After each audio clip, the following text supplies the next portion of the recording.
Hey everybody, welcome back to the couch for what will hopefully be a short one. I'm having a day. It's Monday for me, and I spent the weekend kind of fighting off an ear infection. I get a lot of ear infections, sometimes 2 or 3 a year. It's awesome. And spent the weekend kind of fighting one off.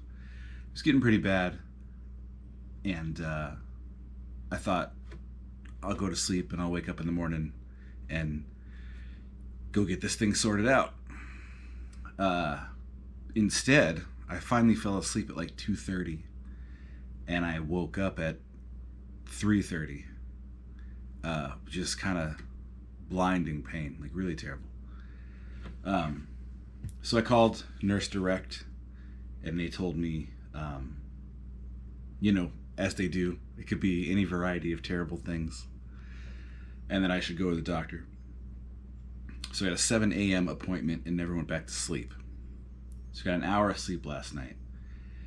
And it turns out I have what the doctor called, and I quote, a raging ear infection. It's actually 2 ear infections in the same ear. You can get an inner ear infection and you can get an outer ear infection. But if somehow you've done something you're not aware of to terribly wrong the powers that be, apparently you can get both in the same ear. And it hurts and I can't hear nothing. And if we can speak honestly, and I like to think this is a place where we can, I did not want to do the podcast today. But I got to thinking,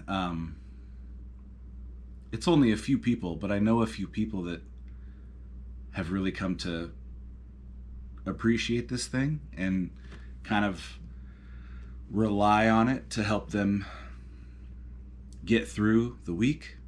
And I don't want my bad day to become your bad day. So maybe it'll be a little short, but we're doing it.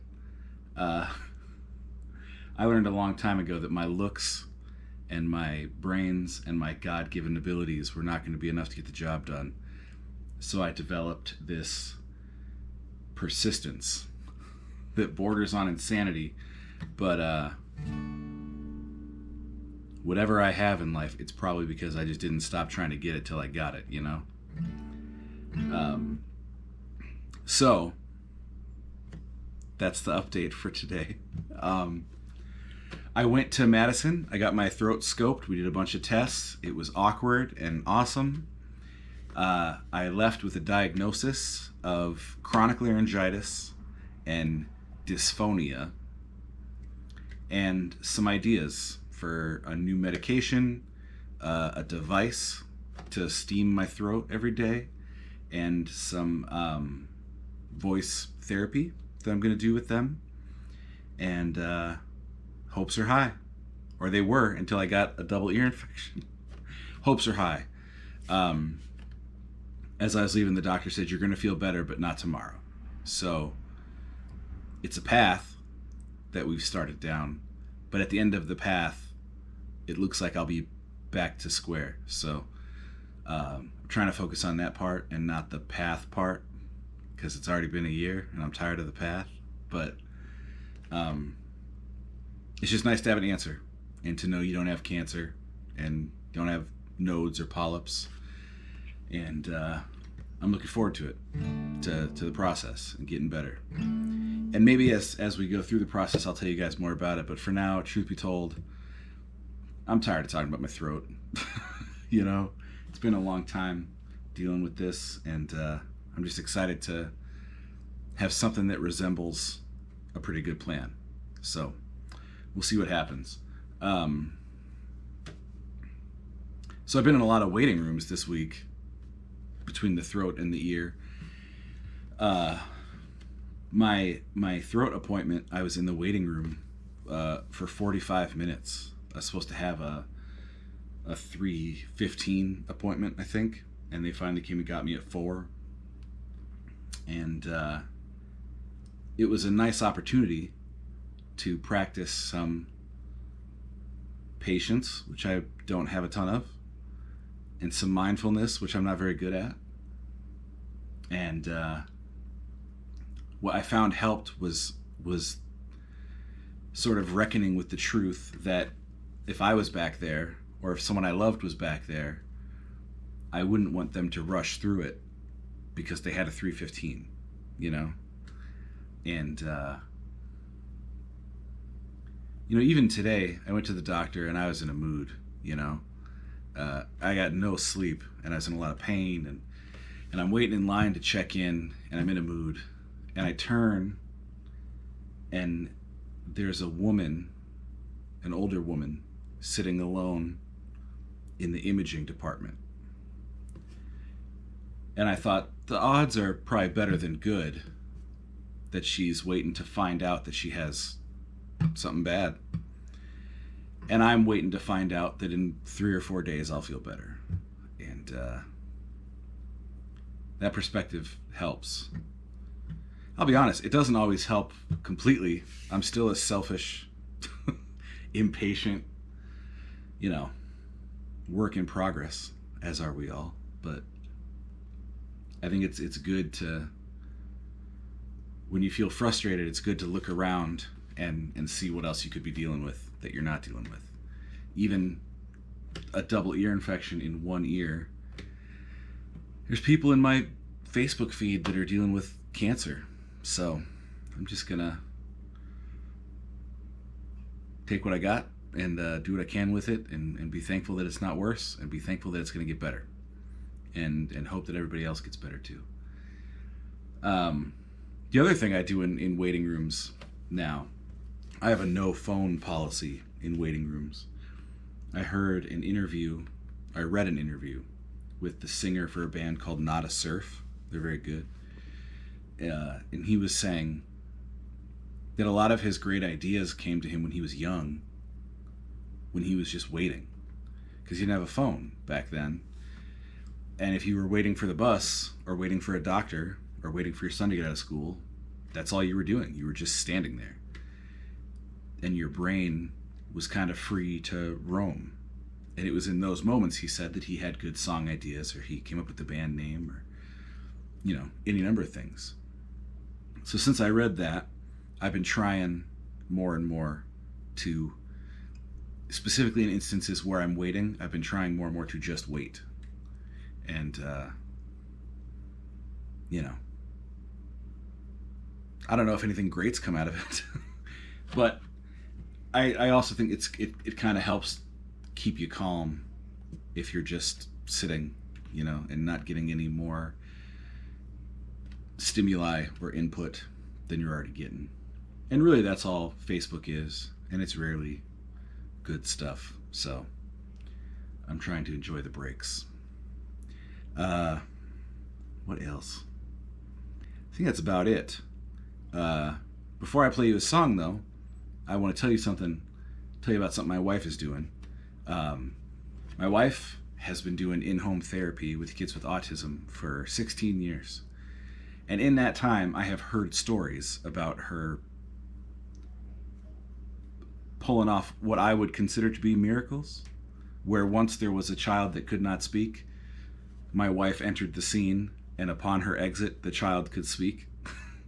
And I've had the good fortune to even meet a couple of these families, and she has an amazing impact on those kids and on those families, and I'm crazy proud of her and blown away and happy to help whenever I can. So I've played a few benefits, and we do the Walk for Autism every year.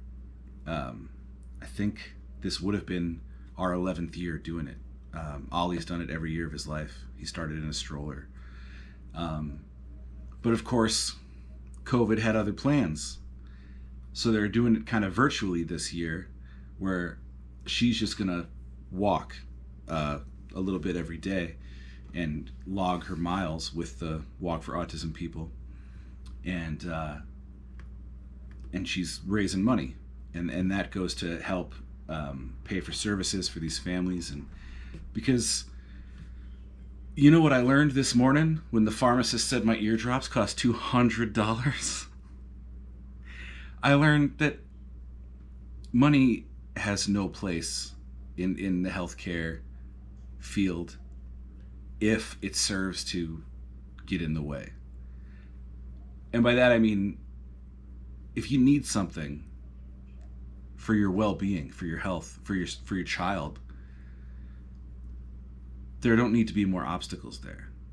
So I'm very proud of her for still participating in the walk, even when the world kind of got in the way.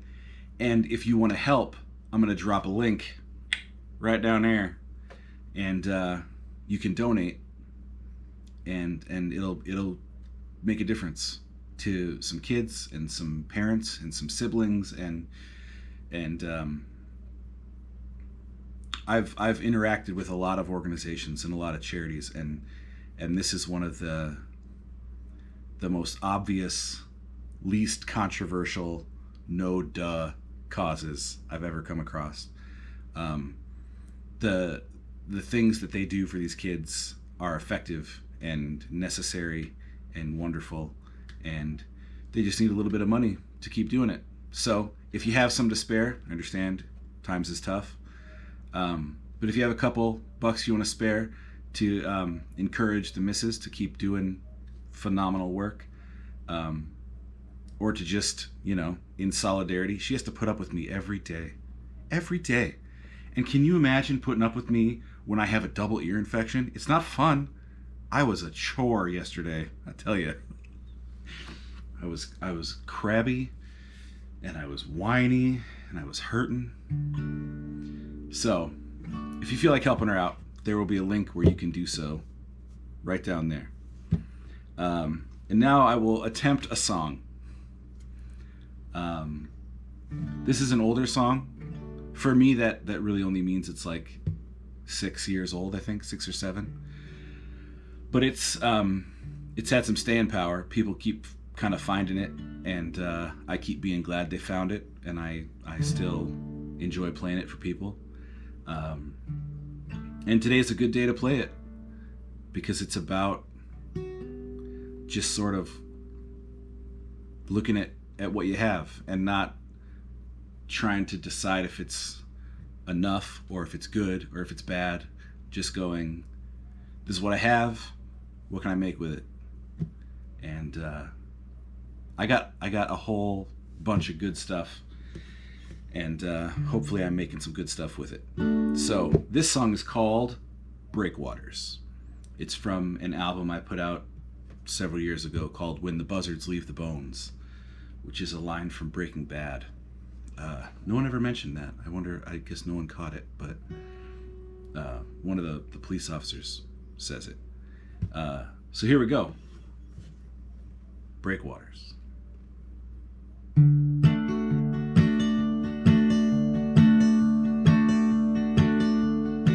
Well, I've been building something better since those breakwaters come down. I'm gonna build me just one sturdy house in the wreckage of this town. Well, that flood took all but my memories with it out to sea, and those waters washed everything clean except for you and me. Waters washed everything clean except for you and me.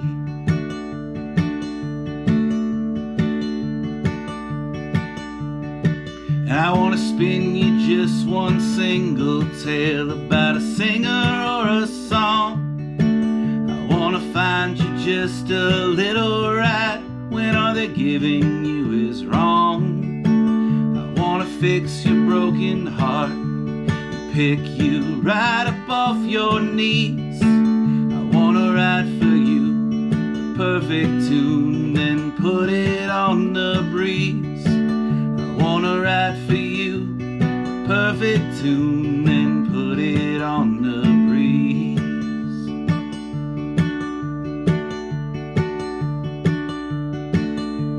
If it's still here when we come back, if we come back at all, we'll know what we knew when we left.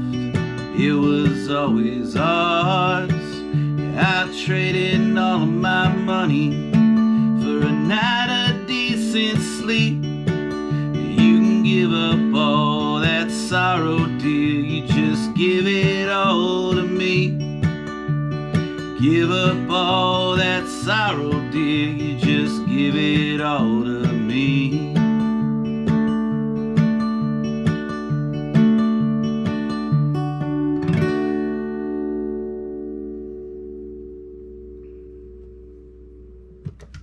All right.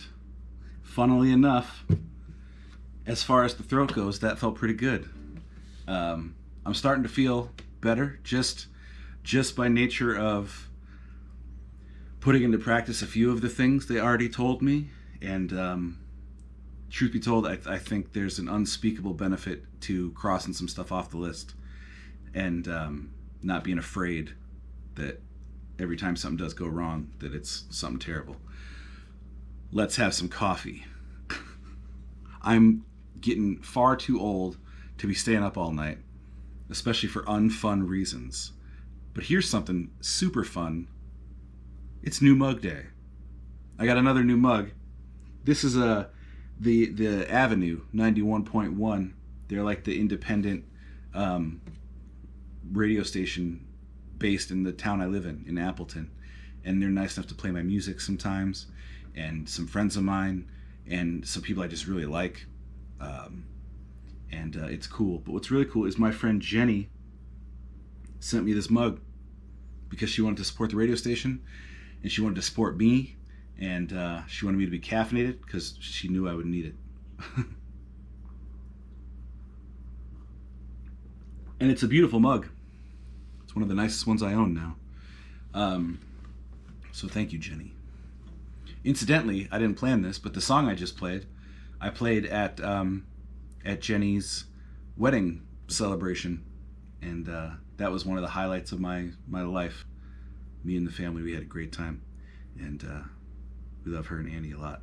So let's do some recommendations, and then let's maybe go lay down. Up first, we have Hiss Golden Messenger. This record is called Poor Moon. Hiss Golden Messenger is based in North Carolina, if I'm not mistaken, and I may be. I am sleep deprived after all. But just great, kind of gospel tinged, I guess you'd call it folk, Americana country. It's certainly dusty enough, but I love it. I love all of their records, and this one in particular has a song on it called A Working Man Can't Make It No Way. And I love it. So much so that I've covered it in the past. The second I heard it, I was like, oh, I wish I had written that one. That's a fun feeling. Because I can hear a song and like a song. And that happens a lot. It's rarer that I think like, ooh, I wish that was my song. And this band has a handful of those in their catalog. So check out A Working Man Can't Make It No Way from Poor Moon by Hiss Golden Messenger. Up next, and again, coincidentally, in keeping with a bit of a theme, this band is called The Decemberists. This record is called The King is Dead. This is my favorite record of theirs. I like all their records, but this one is my personal favorite. Just for some reason, it just hits me.